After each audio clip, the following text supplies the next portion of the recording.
Reckon we could turn him into a cat? Course not. That's right. Because nature made him into a dog. It's the same way nature made you into a girl. Here lately, she's getting more and more positive about it. You mean my ears is growing? No, nothing like that. You're pretty. Oh, Paul. I know you don't like it when I say that, but you like it when the young fellas around here come in saying it, and they will. Only they'll probably be using words, fancy words I won't even understand. She died on New Year's Day in a hospital in Baton Rouge, Louisiana. 82 years old. Pancreatic cancer had taken her fast, only months after the diagnosis. But here's what almost nobody remembers about Donna Douglas. I was put in the hospital for 17 days. And so all I could think of, oh, dear God, if I got a chance to, that part, just please let me get out of this hospital so I got a chance. Before she became America's sweetheart, she was almost erased before she even got the part. A car slammed into hers just weeks before filming began. Whiplash was so severe, she was hospitalized. 17 days, flat on her back, wondering if the biggest break of her life was already gone. Most shows would have recast her without a second thought. This one didn't. The man who created the show, Paul Henning, refused to let her go. He delayed an entire production for one woman he believed in. That kind of loyalty in Hollywood almost never happens. But to understand why he fought for her, you have to go back further. Back to a little community called Pride, Louisiana. Back to a girl named Doris Ione Smith. Her father worked the oil fields. Her mother used to connect phone calls for a living. And their daughter climbed trees, played ball, ran wild with her brother and her cousins. No dresses, no pageant smiles, just dirt and bruises and freedom. She married at 17, a son named Danny, born in 1954. And that same year, the marriage ended. She was barely into adulthood, already a single mother, already starting over. She left her son in the care of her family and went looking for a bigger life. Pageants came first. Miss Cinderella, Miss Baton Rouge, Miss New Orleans. Each title, a rung on a ladder leading her further from Louisiana. And then, New York City. No connections, no safety net, just ambition and a willingness to start small. Toothpaste advertisements, letters girl on a variety show, bit parts, small appearances.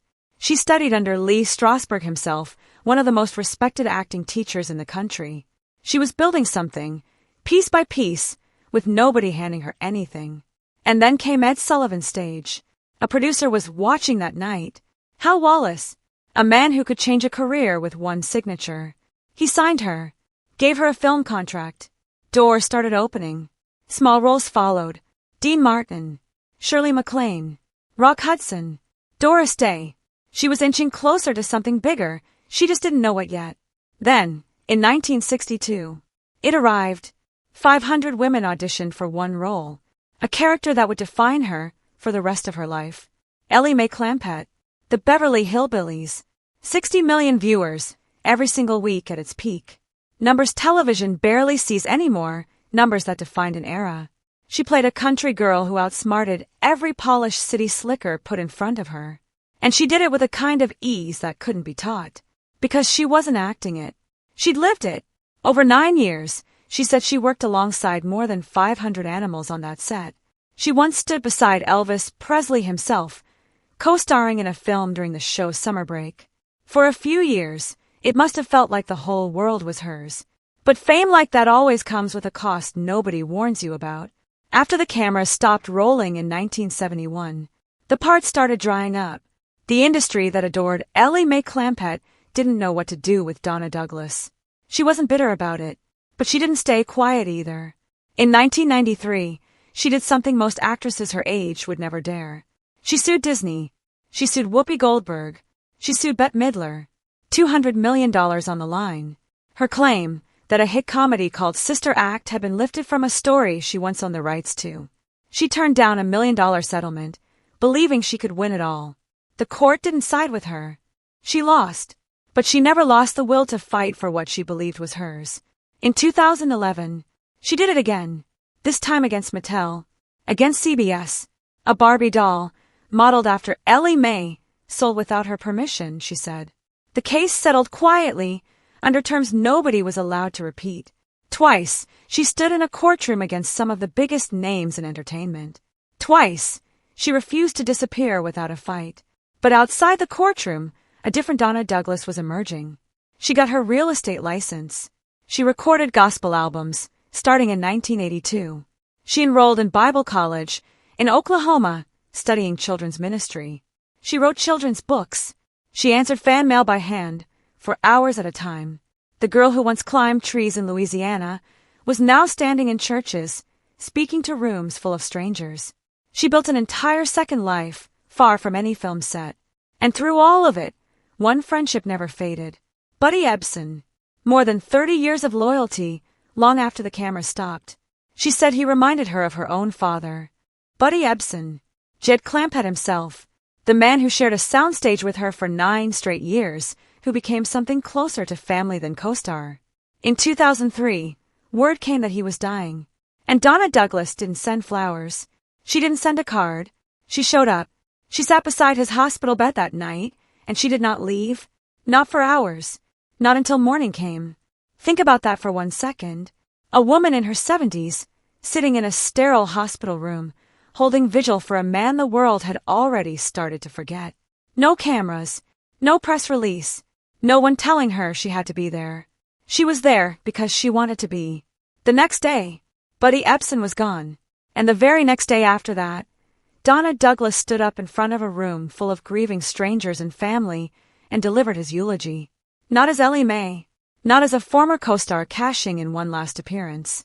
As family, Max Baer Jr. stood right beside her, saying his own goodbye to the man who'd given them both a career. 2 people, bound by a show most of America had already filed away as just an old rerun, standing there, gutted, refusing to let the world forget what that man meant to them. That's the real Donna Douglas. Not the pageant queen. Not the lawsuits. Not even Ellie Mae Clampett, swinging through the Ozarks on primetime television. The loyalty. The kind you don't see in a ratings chart. The kind that doesn't trend. The kind that just shows up, quietly, in a hospital room, when absolutely nobody is watching and there's nothing to gain. And here's the part that should stop you cold. That same loyalty ran through everything she touched after the cameras finally stopped rolling. She answered fan mail herself. Not an assistant. Not a publicist typing form letters. Her. Sitting at a kitchen table, for hours, writing back to strangers who loved a character she played decades earlier. She showed up at fan conventions, year after year, long after Hollywood stopped calling. Because to her, those 5 minutes she gave a stranger who grew up watching her mattered just as much as anything she ever did on a soundstage. She never once acted like the world owed her something for what she'd given it. And maybe that's exactly why, when the diagnosis came in August of 2014, it blindsided everyone who knew her. Pancreatic cancer, one of the most brutal diagnoses in modern medicine. It doesn't wait. It doesn't negotiate. It doesn't care who you are or what you survived to get here. 5 months. That's all the time it gave her. 5 months between a diagnosis and the first day of a brand new year, January 1st, 2015, when Donna Douglas quietly passed away in a hospital in Baton Rouge, Louisiana. 82 years old. Her family said it best afterward, and it's the kind of detail that sticks with you.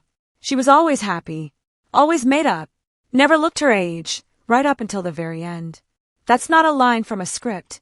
That's how the people who actually knew her chose to remember her.